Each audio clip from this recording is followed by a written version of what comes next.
Tradisi unik suku Mentawai, tato tertua dan peramu racun mematikan. Suku Mentawai mendiami Kepulauan Mentawai dan Pulau Siberut di Sumatera Barat, termasuk Pulau Pagai Utara dan Pagai Selatan. Mereka merupakan salah satu suku tertua yang memiliki beragam tradisi unik dan terkenal. Salah satu tradisi terkemuka adalah penggunaan tato di seluruh tubuh, yang menandakan peran dan status sosial penggunanya.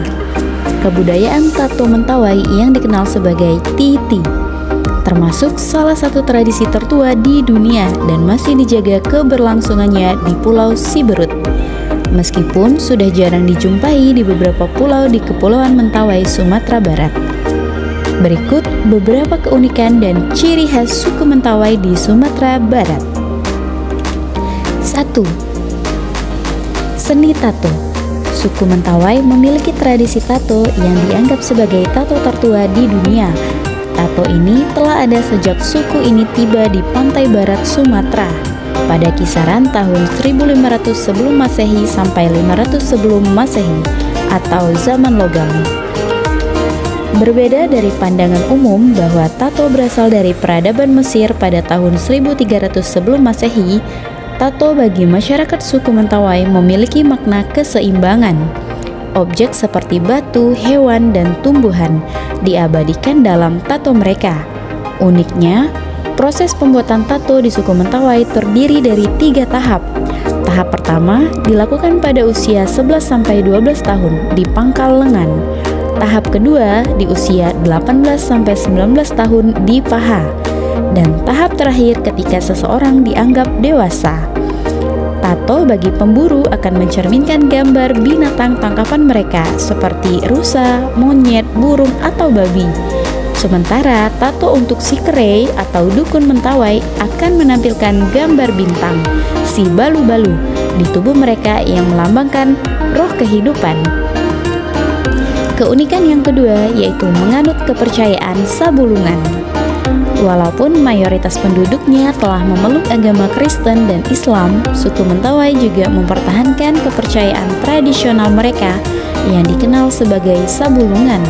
Sabulungan merupakan bentuk kepercayaan animisme di mana mereka meyakini bahwa seluruh benda memiliki roh dan jiwa.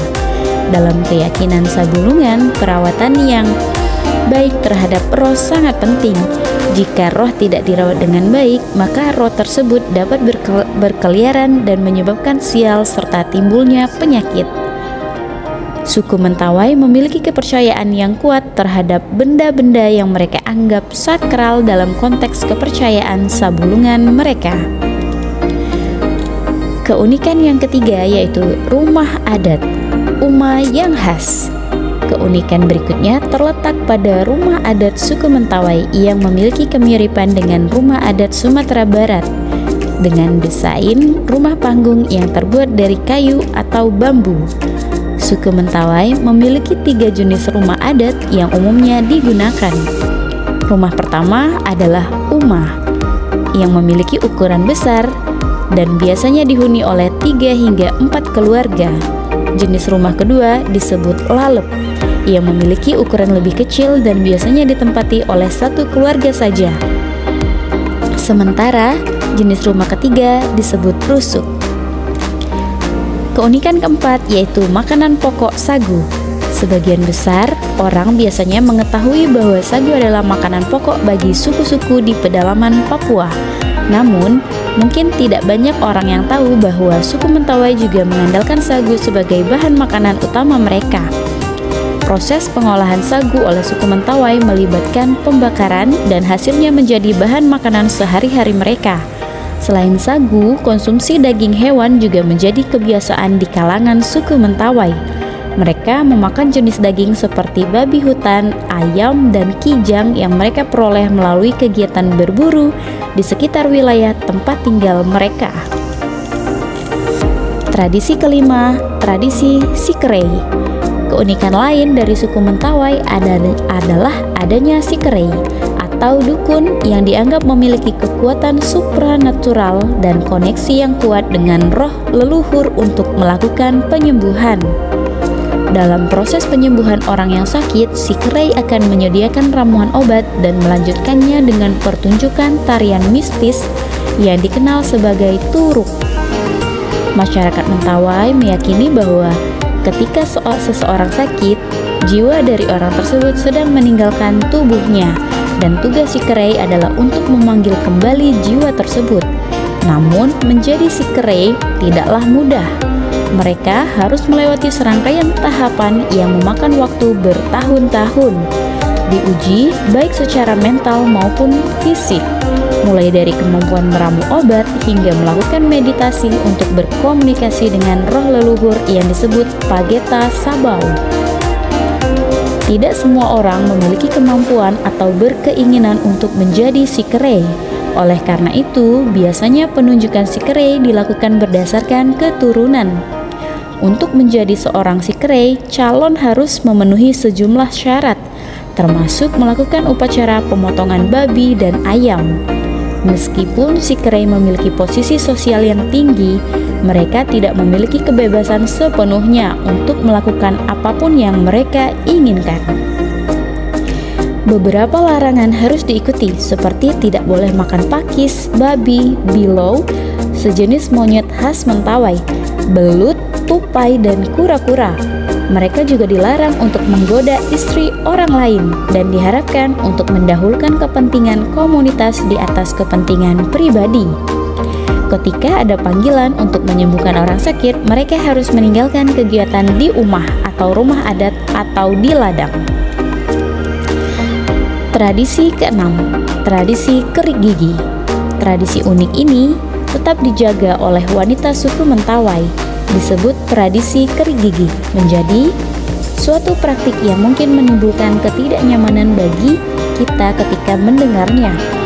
Meskipun dunia mengalami perubahan zaman, tradisi ini terus dilestarikan oleh suku Mentawai.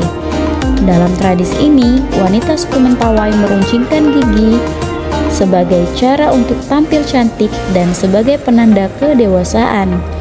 Proses tradisi kerik gigi melibatkan wanita suku Mentawai yang harus menahan rasa sakit yang tidak sebentar. Ketika gigi-gigi mereka dikerik atau diruncingkan, proses ini memakan waktu yang relatif lama. Karena tidak hanya satu gigi yang dikerik, melainkan seluruh 23 gigi wanita harus mengalami proses ini. Dalam proses ini, wanita suku Mentawai tidak diberikan obat bius sama sekali.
Pada anak panahnya. Ramuan racun ini dipersiapkan dari